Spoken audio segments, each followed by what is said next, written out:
नवाबाग येथे शालेय शिक्षण मंत्री दीपक केसरकर यांच्या माध्यमातून साकारण्यात येणारं फिशिंग विलेज येथील मच्छीमार बांधवांच्या रोजगाराचं दालन ठरेल असा विश्वास जिल्हा नियोजन समिती सदस्य सचिन वालावलकर यांनी व्यक्त केला।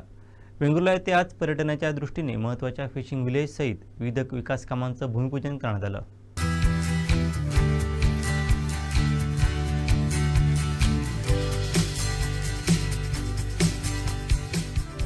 शालेय शिक्षण मंत्री दीपक केसरकर यांच्या माध्यमातून चांदा ते बांदा योजना व जिल्हा नियोजन पर्यटन विभागामार्फत सुमारे 3.5 कोटी रुपयांच्या मंजूर करण्यात आलेल्या फिशिंग विलेजचं भूमिपूजन येथील जिल्हा नियोजन समिती सदस्य सचिन वालावलकर, उपदांडा सरपंच निलेश चमणकर, तालुका प्रमुख नितीन मांजरेकर, शहर प्रमुख उमेश हेरम, युवासेना जिल्हा प्रमुख हर्षद डेरे, तालुका संघटक बाळा दळवी, दत्ता साळगावकर, नयन पेडणेकर यांच्या प्रमुख उपस्थितीत ज्येष्ठ मच्छीमार लक्ष्मण कोळंबकर यांच्या हस्ते श्रीफळ वाढून करण्यात आलं। यावेळी मच्छीमार नेते गणपत केळुसकर, प्रकाश मोठे, आनंद वेंगुर्लेकर यांच्यासहित मच्छीमार बांधव उपस्थित होते। तसंच यानंतर सिंधुरत्न योजनेतून सुमारे 2.5 कोटी रकमेच्या गाडी अड्डा येथे जपानीज झेन गार्डन विकसित करणं या कामाचं भूमिपूजन सचिन वालावलकर यांच्या हस्ते, तर येथील जिल्हा परिषद शिवाजी प्रागतिक येथे नेताजी सुभाषचंद्र बोस निवासी शाळेचं बांधकाम करणं या 6,64,00,000 कामाचं भूमिपूजन शहर प्रमुख उमेश हेरम यांच्या हस्ते करण्यात आलं। यावेळी शिवसेना पदाधिकारी कार्यकर्ते मोठ्या संख्येने उपस्थित होते।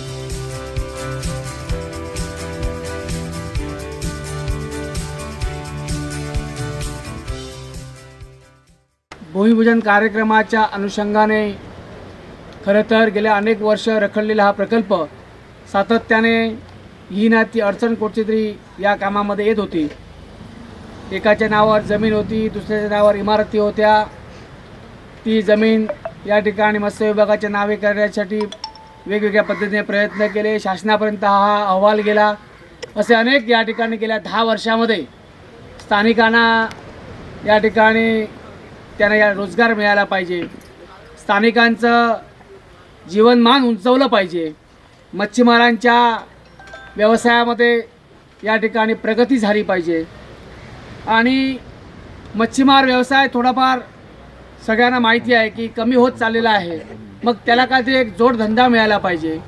याच्या अनुषंगाने सातत्याने दीपकबाईंच्या माध्यमातून याच्यावर काय करता येईल याकरिता सातत्याने प्रयत्न केले गेले। अनेक तज्ज्ञांचं या बाबतीमध्ये मार्गदर्शन घेतलं।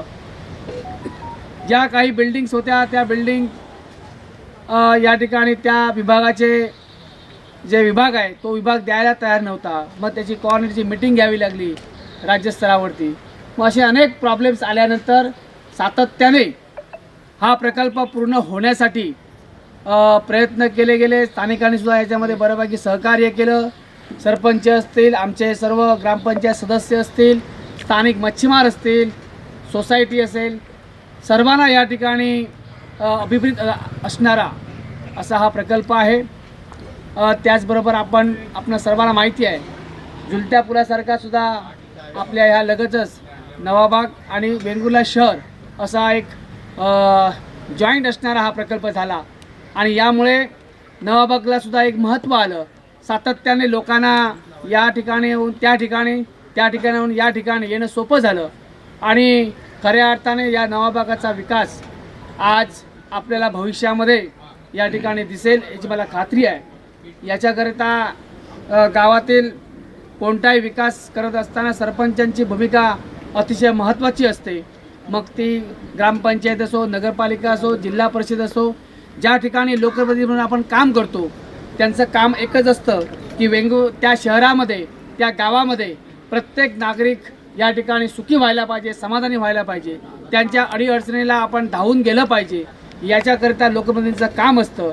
आणि हे काम करत असताना शासन स्तरावर हे जी विकासात्मक कामं असतात त्याचा पाठपुरावासुद्धा ज्या ज्या विभागामार्फत हे काम होत असतं त्या विभागाशी पाठपुरावा करणं, सातत्याने त्या भागाचे आमदार असतील, त्या विभागाचे मंत्री असतील, त्या विभागाचा अधिकारी असेल, याच्याशी सातत्याने संपर्क ठेवावा लागतो आणि या संपर्कातूनच ह्या कोऑर्डिनेशननेच आणि ह्या आपल्या असणाऱ्या सातत्याच्या पाठपुराव्यामुळे अशा पद्धतीचा प्रकल्प व्हायला थोडासा विलंब लागतो।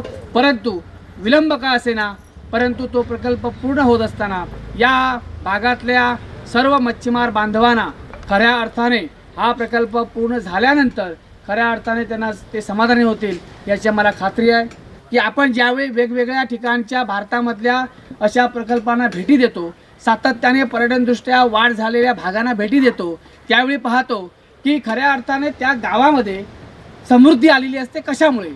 तर तिकडचे लोक सातत्याने अशा गोष्टींना कॉपरेशन करतात, सहकार्य करतात, एकामेकाची चूक झाली असेल तर त्या ठिकाणी सामावून घेतात आणि मग खऱ्या अर्थाने माझ्या याच भागातल्या लोकांना, रहिवासी असणाऱ्या लोकांना, स्थानिक असणाऱ्या लोकांना या पद्धतीने जर रोजगार मिळाला तर खऱ्या अर्थाने दीपकबाईंचं स्वप्न साकार झालं असं म्हटल्यास वावगं ठरणार नाही. म्हणूनच अशा पद्धतीचा प्रकल्प सातत्याने येणाऱ्या प्रत्येक अडचणीला तोंड देऊन ह्या ठिकाणी होण्याकरता या ठिकाणी दीपकबाईंनी प्रयत्न केलेत. त्या डिपार्टमेंटच्या अधिकारी वर्गाने सुद्धा ज्या त्रुटी होत्या त्या त्रुटी पूर्ण करण्याकरता सातत्याने दीपकबाईंशी संपर्क साधला आणि या संपर्कातूनच काही वेळा स्थानिक मच्छीमारांशी चर्चा करायला वेळ लागला असेल, त्यांच्याशी काही गोष्टींची चर्चा केली नसेल, परंतु तीसुद्धा चर्चा प्रकल्प सुरू होण्यापूर्वी त्यांच्या संमतीनेच त्यांना अभिप्रेत असलेलाच असा हा प्रकल्प या ठिकाणी झाला पाहिजे. भविष्यामध्ये सरकार कोणाचं आहे याच्यापेक्षा या ठिकाणी असलेले मनुष्य, या ठिकाणी असणारे नागरिक हे आपले सर्वांचे आहेत. त्यांचं सुद्धा जीवनमान उंचावलंच पाहिजे ही भूमिका दीपकबाईंची असते आणि म्हणूनच एक स्थानिक आमदार म्हणून सातत्याने गेले 3 वर्ष 3 टर्म निवडून आल्यानंतर त्या पद्धतीने या मतदारसंघामध्ये ज्या गोष्टी करण्यासाठी आपण ठरवल्या होत्या त्याच्यामधल्या बऱ्याचशा गोष्टी या करण्यासाठी त्यांनी प्रयत्न केलेत. काही प्रयत्न अपुरे आहेत, काही गोष्टी अजून करायच्या आहेत आणि भविष्यामध्ये सुद्धा या विभागाचे आमदार म्हणून परत एकदा ते या ठिकाणी उभे राहणार आहेत. आपणा सर्वांना माहिती आहे की सातत्याने एक असा हुशार मनुष्य, असे प्रत्येकाचा विचार करणारे, प्रत्येकांच्या मनात या ठिकाणी त्यांच्याबद्दल आदर असणारे, सुशिक्षित, सुसंस्कृत असं नेतृत्व या मतदारसंघामध्ये दीपकबाईंच्या माध्यमातून सर्वांना लाभलेलं आहे. आणि मला खात्री आहे की वेंगुर्लाच नाही, आपण सर्वजण वृत्तपत्राच्या माध्यमातून गेल्या 4-5 दिवसामध्ये पाहता संपूर्ण महाराष्ट्रामध्ये ज्यावेळी शिक्षण मंत्री म्हणून कारभार केल्यानंतर सातत्याने राज्यस्तरावरती शिक्षण विभागामध्ये अमुक असे बदल केले. मराठी भवनसारखं गेले अनेक वर्ष मराठीच्या माध्यमातून आपण सातत्याने पाहत होतो की मराठीला या ठिकाणी राज्यभाषेचा दर्जा मिळाला पाहिजे. तो दर्जा मिळण्यासाठी सुद्धा माननीय पंतप्रधान महोदयांनी या ठिकाणी गेल्या 4-5 दिवसापूर्वीच ते जाहीर केलं. आज मुंबईमध्ये मराठी भवन 100 कोटी रुपयाचं मराठी भवन या ठिकाणी त्याचं भूमिपूजन समारंभ काल मुख्यमंत्री महोदयांनी केला. म्हणजे अशा पद्धतीने वेगवेगळ्या क्षेत्रामध्ये या ठिकाणी आपला मनुष्य एवढा नावाजला जातो आहे.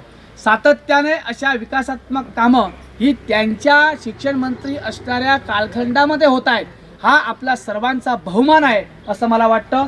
म्हणूनच काही वेळा आपल्यापर्यंत पोचायला त्यांना कदाचित वेळ मिळाला नसेल, सातत्याने काही कार्यक्रमाला येतो म्हणून सांगून त्यांना उशीर होतो, परंतु आपण समजून घेतलं पाहिजे की अशा कार्यक्रमांना या ठिकाणी त्यांचे कार्यक्रम होत असताना त्याचा पाठपुरावा करण्यासाठी, त्याच्या मीटिंग ऑर्गनाईज करण्यासाठी त्याचा टाईम CM साहेबांशी असेल, उपमुख्यमंत्री असेल, या ठिकाणी वित्तमंत्री असेल, त्या विभागाचे मंत्री असतील, त्या विभागाचे अधिकारी वर्ग असेल, या सर्वांशी कोऑर्डिनेट करून अशा पद्धतीचे प्रकल्प पूर्ण करण्याकरता सातत्याने मीटिंग ही मंत्रालय स्तरावर घ्यावी लागते. म्हणून काही वेळा ते प्रत्येक ठिकाणी पोचू शकत नाहीत.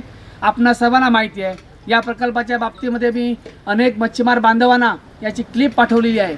याच्यामध्ये ही कशा पद्धतीनं या ठिकाणी हा प्रकल्प होणार आहे याची थोडक्यात माहिती त्या क्लिपच्या माध्यमातून त्यांनाही आले असेल. परंतु ती क्लिप पाहिल्यानंतर, त्याचं प्रेझेंटेशन पाहिल्यानंतर जर का माझ्या असणाऱ्या स्थानिक मच्छीमार बांधवांना याच्यामध्ये काही गोष्टींमध्ये त्यांना कमतरता वाटत असेल, स्थानिक रहिवासी म्हणून स्थानिक अनेक वर्ष या भागाचं काम करत असताना, या भागामध्ये हा व्यवसाय करत असताना सातत्याने कोणत्या अडचणी येतात याच्यामध्ये ह्या पद्धतीची सुधारणा झाली पाहिजे अशा पद्धतीचं त्यांचं सुद्धा मत घेऊन मी ह्या ठेकेदार असतील, त्या विभागाचे या ठिकाणी अधिकारी वगैरे असेल त्यांनाही सांगेन, दीपकबाईंना वेळ असेल तर त्यांच्याही समोर अशा पद्धतीची बैठक घेऊन याच्यामध्ये सुद्धा आपण मार्ग काढू. मी कालच आमच्या काही मच्छीमार बांधवांनी फोन केल्यानंतर, प्रत्यक्ष भेटल्यानंतर मीही त्यांना सांगितलं होतं की अशा पद्धतीने जर आपले काही अडचणी असतील, याच्यामधून आपल्याला काहीतरी सुचवायचं असेल, आपली कोणत्याही प्रकारची अडचण होणार नाही याची खात्री करूनच या प्रकल्पाला सुरुवात करू. आपल्याला माहिती आहे की मागच्या काही वर्षांपासून नवाबागमध्ये फिशिंग विलेजचा हा प्रोजेक्ट येतोय अशी चर्चा फार पूर्वीपासून चालू आहे आणि सातत्याने हा प्रोजेक्ट किंवा हा प्रकल्प येण्यासाठी माननीय आमदार दीपकभाई केसरकर प्रयत्नशील होते आणि कुठचाही प्रोजेक्ट एखादा आणायचा म्हटलं की एखादी अनाऊन्समेंट करणं सोपं असतं, परंतु ते काम किंवा तो प्रकल्प पूर्णत्वास नेताना त्याच्या मागे कितीतरी अडचणी असतात. अडचणी सोडवण्याचं काम किंवा अडचणींवर मात करण्यासाठी त्यासाठी आपल्याला त्या प्रकारे पॉझिटिव्हली तो प्रकल्प हातात घेणं, त्याच्या छोट्या छोट्या बारकावे कुठे अडतायत त्याचं फॉलोअप घेणं आणि त्या समस्या दूर करणं. जसं आता वालावलकर म्हटले की मंत्रालय स्तरावर बऱ्याच गोष्टी इथे अडचणीच्या होत्या, परंतु मी त्यांनाही धन्यवाद देतो की ह्या ज्या काही गोष्टी होत्या त्याचं पूर्णपणे फॉलोअप किंवा वेगवेगळी इथे एक मेरीटाईम बोर्ड आहे किंवा पतन विभाग आहे, यांचा जरी ती गव्हर्नमेंटची जमीन असली तरी परस्पर डिपार्टमेंट्स वेगळी असल्यामुळे काही अडचणी असतात, परस्पर त्यांच्या NOC मिळत नाहीत, काही तांत्रिक त्रुटी असतात. त्या त्रुटी त्यांनी पुढे येऊन अभ्यास काम करून पूर्ण केल्या, त्यासाठी त्यांनाही मी खूप खूप धन्यवाद देतो. या फिशिंग विलेजचे आर्किटेक्ट अमित कामत इथे नाही आहेत, परंतु त्यांनीसुद्धा हा प्रोजेक्ट पुढे नेण्यासाठी काही मेहनत घेतली, त्यांनाही मी धन्यवाद देतो. कुठचाही प्रोजेक्ट एखाद्या गावात प्रोजेक्ट येतो त्यावेळी त्याच्या मागची धारणा एवढीच असते की त्या प्रोजेक्टमधून किंवा त्या प्रकल्पामधून आपल्या स्थानिक लोकांचा काय फायदा होतोय का, आणि तो जर फायदा होत असेल तर हा प्रोजेक्ट होताना त्या स्थानिक लोकांना ह्या प्रोजेक्टमध्ये तुम्ही कसं सामावून घेतलं गेलं पाहिजे, ह्या बाबतीत आम्ही नेहमी चर्चा केली. ह्या फिशिंग विलेज हा जेव्हा प्रोजेक्ट पुढे जाईल, आता तर त्याच्या माझ्यावरती फक्त इमारती, एखाद्या प्रोजेक्टमध्ये इमारती केल्या किंवा बेसिक यंत्रणा केली म्हणून तो प्रोजेक्ट सक्सेसफुल होतो असं नसतं. तो प्रोजेक्ट जर आपल्याला सक्सेसफुल करायचा असेल तर जशा ह्या बेसिक गोष्टी काही इन्फ्रास्ट्रक्चर रेडी होईल, तर त्यामध्ये पुढचं काम असेल ते करताना स्थानिक मच्छीमारांनी किंवा स्थानिक नागरिकांनी, माझ्या उपादंडातील नवाबागातील स्थानिक नागरिकांनी भाग घेतला पाहिजे, जेणेकरून कुठच्याही प्रकल्पाचं किंवा कुठच्याही प्रोजेक्टचं एकच ध्येय असलं पाहिजे. एकच ध्येय असतं की आपल्या स्थानिक लोकांचं जीवनमान कसं उंचावे. इथे येणाऱ्या मासे असतील किंवा वेगवेगळ्या समुद्रातील वेगवेगळे हे असतील, म्हणजे फिश, कुर्ल्या, वेगवेगळ्या प्रकारचं कोलंबी, तर त्यांचं मार्केटिंग चांगल्या प्रकारे करण्याचं हे एक सेंटर असेल. बाहेरचे लोक, स्थानिक लोक, विदेशातील लोक ह्या भागाला येऊन भेट देतील की काय फिशिंग विलेज आहे, आणि ते फिशिंग विलेज प्रोजेक्ट करताना आपल्याला मुख्यत्वे म्हणजे नवाबागातल्या स्थानिक लोकांनी पुढे येऊन ह्याच्यामध्ये सहभाग घेतला पाहिजे. राजकारण येतं आणि जात असतं, मंत्री येतात जातात, नेते येतात जातात, आम्ही सुद्धा काही काळासाठीच इथे असतो, येणार आणि जाणार, परंतु अशा प्रोजेक्टमधून नक्कीच स्थानिक लोकांचं, स्थानिक मच्छीमारांचं जीवनमान कसं उंचवेल हे फार महत्त्वाची गोष्ट येणाऱ्या काळात होणार आहे. आपल्याला सर्वांना माहिती आहे की हा जिल्हा पर्यटन जिल्हा आहे. या जिल्ह्यामध्ये आपला मुख्यत्वे भार हा पर्यटनावर विकासाचा भार राहणार आहे. आज मच्छीमारांची स्थिती किंवा बागायतदारांची स्थिती एका लेवलपर्यंत आहे, परंतु जर आपल्याला जीवनमान आपलं उंचवायचं असेल, जर आपल्याला चांगले पैसे, चांगलं आपल्या मुलांना शिक्षण द्यायचं असेल तर कुठेतरी पर्यटनाच्या दृष्टीने आपल्याला एक पाऊल पुढे टाकावंच लागेल. येणाऱ्या काळात इकडे माझ्या गावात वेगवेगळे प्रोजेक्ट होत आहेत. त्या प्रोजेक्टमध्ये सर्व नागरिकांना मी सांगतो की तुम्ही पुढे येऊन भाग घ्या. या फिशिंग विलेजमध्ये सुद्धा नवाबागातल्या लोकांनी, जे आघाडीचे लोक आहेत त्यांनी येऊन फिशिंग विलेज करताना, तो प्रोजेक्ट पुढे नेताना त्याच्यामध्ये सहभागी नक्की व्हाल एवढी मी खात्री बाळगतो. पुन्हा एकदा मंत्री महोदय दीपक केसरकर आणि त्यांच्या सर्व मंडळींना धन्यवाद म्हणतो की माझ्या गावामध्ये हा प्रोजेक्ट आला. असेच प्रोजेक्ट येणाऱ्या काळात येतील, कारण ह्या जिल्ह्यामध्ये हा जिल्हा खरं तर बघितलं तर संपूर्ण, जेव्हा मी माझे आता मित्रवर्ग पूर्ण भारतभर आहेत. आज तुम्ही बघत असाल तर पर्यटनाच्या माध्यमातून सुद्धा आज बरेच बाहेरचे लोक, सगळ्यांचं टार्गेट आज आपला जिल्हा आहे. तुम्ही बघत असाल तर दिल्ली असू दे, नोएडा असू दे, हैदराबाद असू दे, सगळ्या प्रकारचे लोक आज सिंधुदुर्ग जिल्ह्यामध्ये धाव घेतात आहे. त्याचं कारण जेव्हा मी त्यांच्याशी डिस्कस करतो, बोलतो की बाबा तुम्ही एवढं ह्या बाजूला यायचं कारण काय, गोवा आहे परंतु सिंधुदुर्ग जिल्ह्यामध्ये तुमचं याचं काय कारण आहे आज, तर ते म्हणतात की सिंधुदुर्ग जिल्हा हा आमच्या भारतातील एक स्वर्ग आहे. एवढी शुद्ध हवा, सुंदर समुद्र, सुंदर बीचेस, सुंदर नैसर्गिक संपन्नता ही कुठेही नाही आहे जी माझ्या जिल्ह्यात आहे. एकीकडे आंबोलीसारखं उंच ठिकाण आहे, दुसरीकडे लगेच एका तासात समुद्र आहे. असं कुठेही मिळत नाही, हे ह्याच जिल्ह्यात आहे. त्यामुळे येणाऱ्या काळात, येणाऱ्या 10 वर्षात 15 वर्षात आपला जिल्हा म्हणजे अगदी गोव्याला मागे टाकून सुद्धा खूप वेगळ्या तऱ्हे इथे पर्यटनाला वाव मिळणार आहे. गोव्याचं पर्यटन आणि आपल्या पर्यटनामध्ये खूप मोठा बदल आहे बघाल तर. कारण गोव्यामध्ये आज धागडधिंगाणा पर्यटन म्हटलं तरी हरकत नाही, परंतु आपल्या जिल्ह्याचा विकास होताना एका वेगळ्या पद्धतीने होतोय आणि हा विकास होताना सर्व स्थानिक लोकांनी आपल्या जमिनी शाबूत ठेवून इथे पर्यटनामध्ये भाग घेतला पाहिजे. आज तुम्ही गोव्यामध्ये बघितलात तर जवळपास 90% बीचेस, किनारपट्ट्या ह्या परप्रांतीयांच्या लोकांच्या हातात आहेत. त्यामुळे गोव्यातल्या लोकांना पैसे मिळतात, पैशामध्ये ते मजा पण करतात, परंतु जीवनमान त्यांचं उंचावताना कुठेही दिसत नाही. तसं आपल्याला इथे नको आहे. आपला तालुका, आपला जिल्हा, माझ्या गावातल्या लोकांनी आपल्या जमिनी शाबूत ठेवा. येणाऱ्या काळात या ना त्या तऱ्हेने तुमच्याकडे भरपूर पैसा येणार आहे, बाहेरचे लोक येणार आहेत. बाहेरचे लोक आले पाहिजे तरच बाहेरचा पैसा येतो, परंतु तो आपल्या गावात कसा खेळेल, गावात आपल्या प्रत्येकाच्या हातात कसा राहील ह्याची काळजी तुम्ही सगळ्यांनी घेतली पाहिजे. सगळ्यात पहिल्यांदा आभार मानायचे तर ते आभार आपण दीपक केसरकर साहेब यांचे मानायला पाहिजे. कारण ह्या वेंगुर्ल्याला एक सुजलाम सुफलाम आणि अतिशय सुंदर अशा पद्धतीचा वेंगुर्ला बनवण्यासाठीचं स्वप्न त्या व्यक्तीने पाहिलं आणि ते स्वप्न नुसतं कागदावरती किंवा कुठच्याही तोंडी सांगण्यावरती नाही, तर ते प्रत्यक्षात उतरवलेलं आपल्याला दिसत आहे. झुलता पूल, ब्रेकिंग वॉटर, म्हणजे ज्या ब्रेक वॉटरमुळे आज सगळे पर्यटक आपल्याकडे येऊन अक्षरशः त्यांना पर्यटकांना साथ घालते वेंगुर्ला. आज एक वेगळ्या प्रकारचा वेंगुर्ला घडवण्यामध्ये कालच ताज हॉटेलचं उद्घाटन केलं, त्यानंतर फोमेंतो हॉटेल लोकांच्या सेवेसाठी त्यांनी अर्पण केलं. मला फार गर्व आहे अशा माणसाचा आणि त्या माणसाचे आभार आज आपण सगळ्यांनी उपस्थितांनी मानणं हेच अतिशय गरजेचं आहे. आणि ही सर्व प्रक्रिया यशस्वीपणे राबवण्यामध्ये त्यांचा अगदी सिंहाचा वाटा त्यांच्याबरोबर घेणारे माझे मित्र, माझे सहकारी सचिनजी वालावलकर यांनासुद्धा मी धन्यवाद देईन. कारण इथे ह्या वेंगुर्ल्याच्या डेव्हलपमेंटमध्ये फिशरमॅन विलेज असू देत, बाकी बाजूचे असंख्य प्रोजेक्ट या शहराला लागून असलेल्या उभारंडा गावामध्ये आज होत आहेत. त्याच्यामध्ये फार मोठा जो सिंहाचा वाटा आहे तो सचिन वालावलकर आणि त्यांच्या संपूर्ण टीमचा आहे. संपूर्ण दोडामार्ग, सावंतवाडी आणि वेंगुर्ला या भागामध्ये पाहिल्यानंतर सगळ्यात जास्त निधी हा वेंगुर्ल्यासाठी आणण्यामध्ये या व्यक्तींचा फार मोठा रोल आहे. आणि आज हे सोनेरी दिवस सचिनजींनी, दीपकभाईंनी आणि ह्या सर्व टीमने दिल्याबद्दल तुमचे मनापासून मी वेंगुर्ल्याचा तालुका प्रमुख म्हणून हात जोडून आभार व्यक्त करतो. त्याचप्रमाणे नवाबाग ह्या भागाचे सरपंच हे वेळोवेळी आम्हाला सहकार्य करतात, त्यांचंही मनापासून धन्यवाद व्यक्त करतो.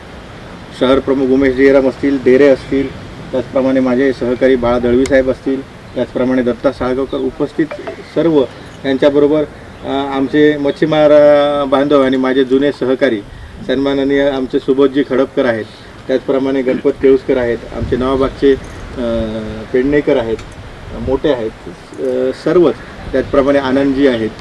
सर्व लोकांना मनापासून धन्यवाद देतो. आणि आज ज्या वेंगुर्ल्याकडे लोकांची बघण्याची जी दृष्टी होती की एक दुपारी 12 वाजता दुकानं बंद केल्याने त्या रात्री संध्याकाळी 5 वाजता उघडल्याने तर उघडले नाही तर दुसऱ्या दिवशी उघडतले, त्या वेंगुर्ल्याला खऱ्या अर्थाने आज सोनेरी दिवस आणण्याचं जे स्वप्न आमचं जे होतं ते आज ह्या सर्व टीमने पूर्ण केलं. दीपकभाईंनी आज वेगळी स्वप्न आमची कागदावर न राहता आज प्रत्यक्षात दिसत आहेत, त्याबद्दल दीपकभाईंचे पुन्हा एकदा मी हात जोडून आभार व्यक्त करतो. आणि आपल्या सगळ्यांना विनंती करतो, येणाऱ्या काळामधल्या ज्या इलेक्शन्स असतील त्या इलेक्शन्स हे आमची स्वप्न पूर्ण करणाऱ्या माणसाचं सुद्धा स्वप्न आपण पूर्ण करायला पाहिजे. त्याच्यासाठी त्यांच्याबरोबर राहणं गरजेचं आहे असं मला वाटतं. आणि आपण सगळेजण ह्या भागातले लोक राहाल याच्याबद्दल मला कसल्याही प्रकारची शंका नाही. याच्यापूर्वीसुद्धा आम्हाला प्रत्येक वेळी दीपक भाईंना जास्तीत जास्त मताधिक्य मच्छीमार समाजाच्या सर्व मंडळींकडून झालेलं आजपर्यंत आहे अनुभव, ह्याच्या पुढे ते जास्तीत जास्त वाढत जाईल अशी आशा व्यक्त करतो.